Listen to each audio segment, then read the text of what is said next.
Magandang hapon mga buddy ko. Nandito na tayo mismo sa paanan ng Mount Sungay kung saan tinayo ang The People's Palace in the Sky. At nandito tayo mismo sa gate mga buddy. Pupunta na tayo sa entrance at magbabayad tayo. Tatanungin natin kung magkano mga buddy ko.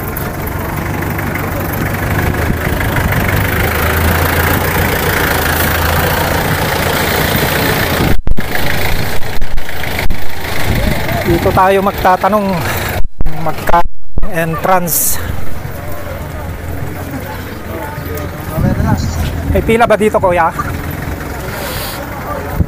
Wala. Tayo magbabayad. Tanungin natin kung magkano ang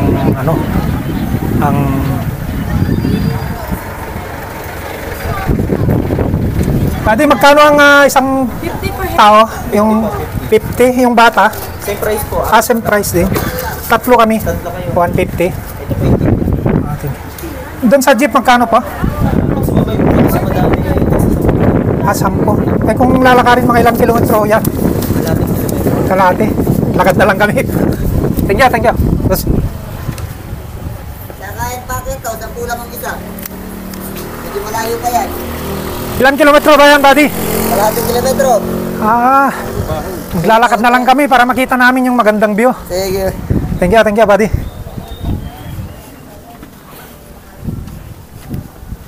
Ayan, mga kalahating kilometro daw mga buddy at lalakarin, kaya lakarin na lang natin para exercise din. Takbo ka, baby buddy.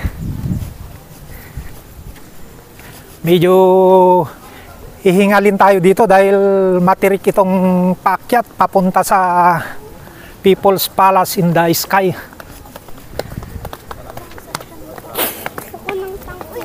Wala pa naman sila masyado. Ito po at madaming papunta pa doon. Habang palubog yung araw ay napakadaming tao pa rin.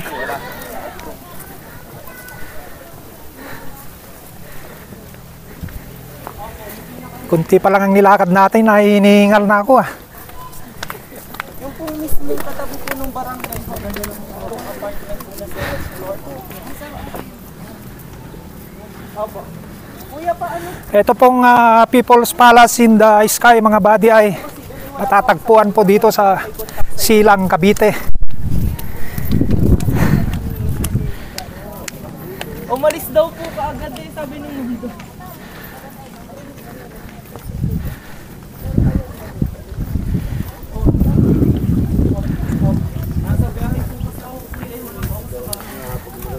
Napakalayo pala to.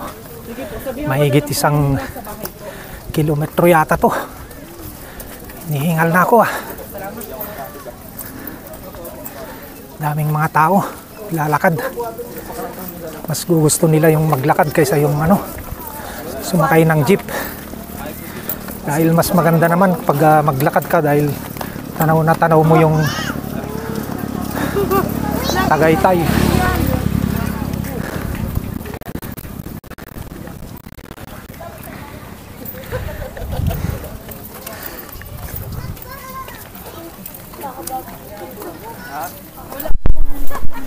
May first wheel.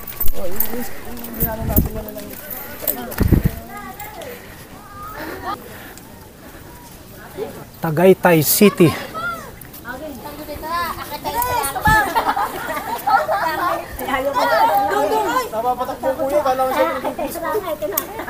Tubak lang dun. Bakit ito nga? Si buday-buday ako sa May buday na mga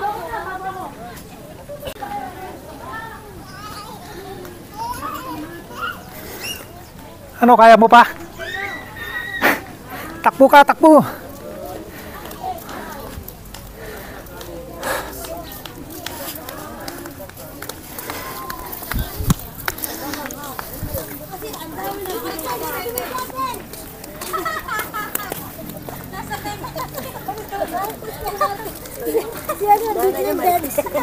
Pagkatikbang ba yung tasinas sa slide? Ayan na. May grotto palang nakatayo dito. Kitang-kita na natin yung gruto. Isang liko na lang.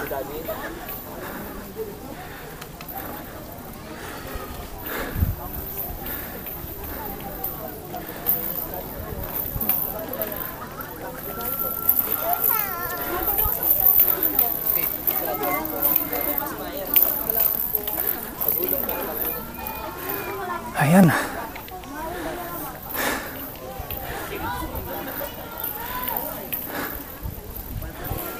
Pupunta tayo dito mismo sa pinaka-view para makita natin. Mga buddy, nandito tayo mismo ngayon sa pinaka-tip ng Mount Sungay kung saan itinayo ang The People's Palace in the Sky. At ito ay ang taas niya mga buddy ay nasa 2,500 feet, 360 degrees ang kanyang paikot at kitang-kita mo dito ang mga magagandang view.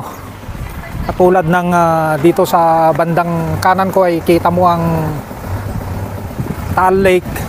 Dito naman sa aking harapan ay ang Laguna Lake. At dito sa kaliwa ay Manila Bay. Mga buddy, napakaganda yung mga view. Itong Mount Sungay mga buddy ay na-discover ni President Ferdinand Edralin Marcos noong 1980. At noong 1981 naman mga buddy ko ay sinabi po ni First Lady Imelda Marcos na itatayo ang The People's Palace in the Sky dito sa mismong pinakatip ng Mount Sungay mga buddy ko. At noong 1981 mulan kagad ng pagkakagawa nitong The People's Palace in the Sky. At yung mga nakatira dito mga buddy ay binigyan ng relocation kagad-agad para mabuldos itong pinakatip ng Mount Sungay. At noong 1983, sinabi ni First Lady Imelda Marcos na dito dadalhin si US President Ronald Reagan sa pagbisita niya dito sa Pilipinas. Mga buddy, pagamat noong August 21, 1983 ay namatay si Senator Benigno Aquino doon sa International Airport. At noong October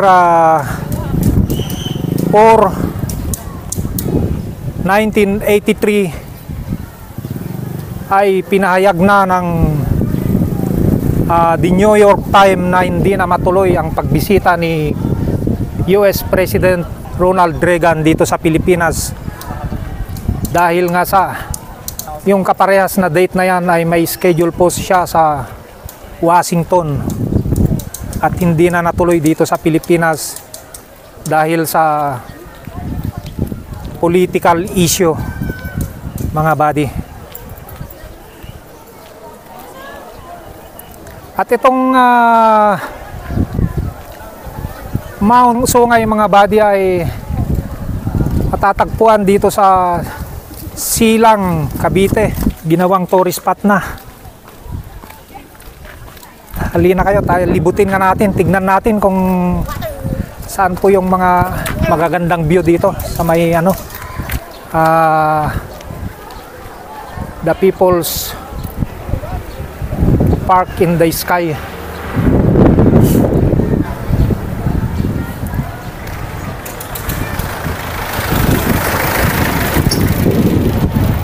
Ito na mga buddy yung pinaka mansion ngayon ng People's Palace in the Sky, pero ginawang office na po ng air transportation na office.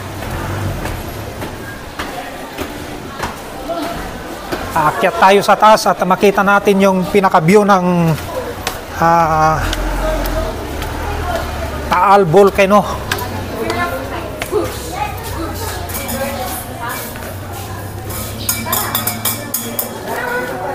Dito po, tanaw na natin at napakagandang view. At kitang-kita mo rin yung Taal Lake. Ayan mga buddy ko. Napakaganda. Hello. Dito naman tayo sa bandang likod. Pupunta tayo sa grotto.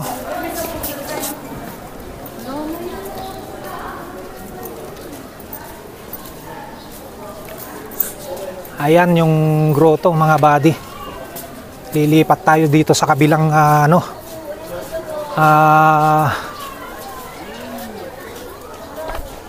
pinaka pababa at paikot-ikot pala to.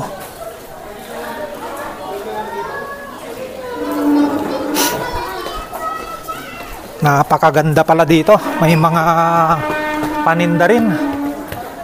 May mga pasalubong. Pwede kang bumili ng mga damit. Sombrero na may mga pangpasalubong. Mga t-shirt. Ayan po. Ang daming mga pasalubong. Oh. Ang gaganda. Magkano yung mga ganito na pang pasalubong? 150 po? 750. 750. Mahal pala. Ayan o, ang ganda mga buddy. May tatak na Philippines. Saka itong mga t-shirt naman nila ay Tagaytay Philippines. Depende sa size po. Ang gaganda. Pang pasalubong. Wala po bang tatak na yung ano? Oh, the People's Palace in the Sky. Wala po eh. Wala, no? Opo. Oh. Ayan, ang daming mga pangpasalubong, mga buddy. Dito tayo sa bandang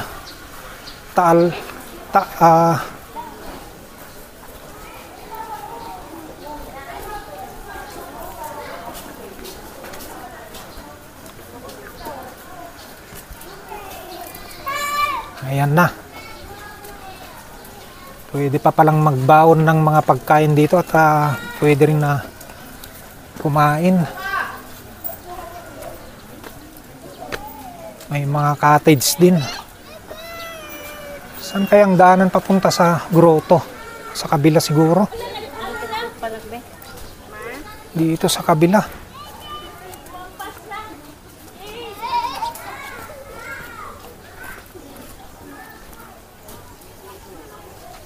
Nandun pala sa kabila yung daanan papunta sa ano? Taas.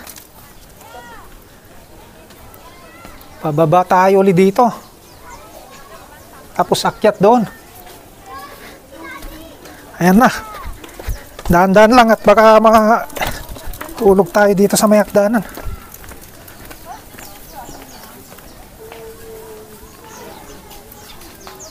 Ang ganda oh. May mga upuan, pwedeng kumain. At pwede rin bumili ng mga pagkain dito sa may mga tindahan dito. Pwede rin magbaon. Napakaganda mga buddy ko. Dito tayo sa kabila. Saan kaya?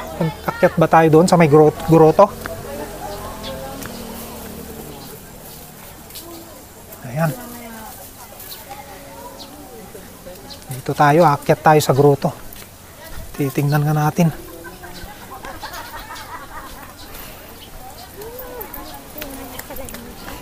Ha?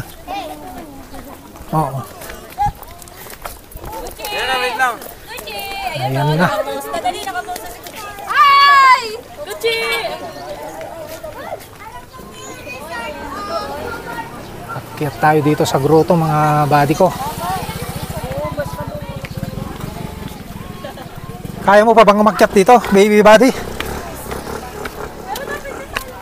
Daan-daan lang ha, kasi matirik ito.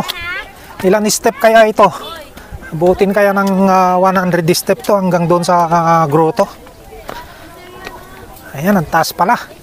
Mga ilan kurba kaya ta? 3 kurba.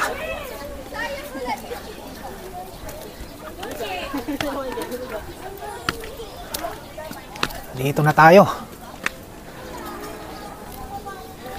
Ayan.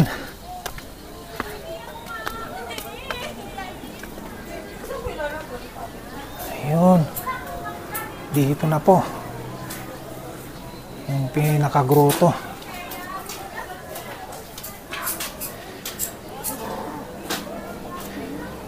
Ayan. The Jesus, we always go, and to Him we always return through Mary. Dito tayo sa kabila. Ayan. Ang ganda.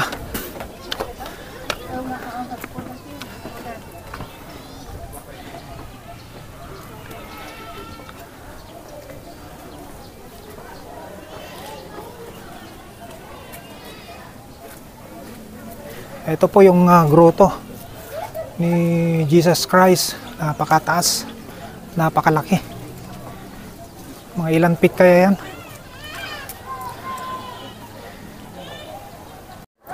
Shout out sa mga pinsan ko dyan sa USA, Antonio family, sina Manong Edward Antonio, Manang Rowena Agbayani Antonio, tsaka lahat-lahat na kayo dyan sa USA na mga pinsan ko, mga kababayan ko. Tsaka sa Hawaii, sina Reynalyn Agbayani, tsaka ang kanyang mga pamilya, buong pamilya, mga anak. Magandang hapon sa inyong lahat. Pwede na pala kayong mag-send ng star sa akin. Padala nyo na yung naipon na star dyan at isend nyo sa akin, mga buddy ko, mga pinsan ko. Nandito na ako ngayon sa bandang Cavite, yung paglubog ng araw, sunset. Kitang-kita mo, napakaganda mga buddy ko. Ayan o, palubog na siya, kulay pula, napakaganda. Ayan, at kitang-kita mo. Dami pa rin mga tao dito at namamasyal.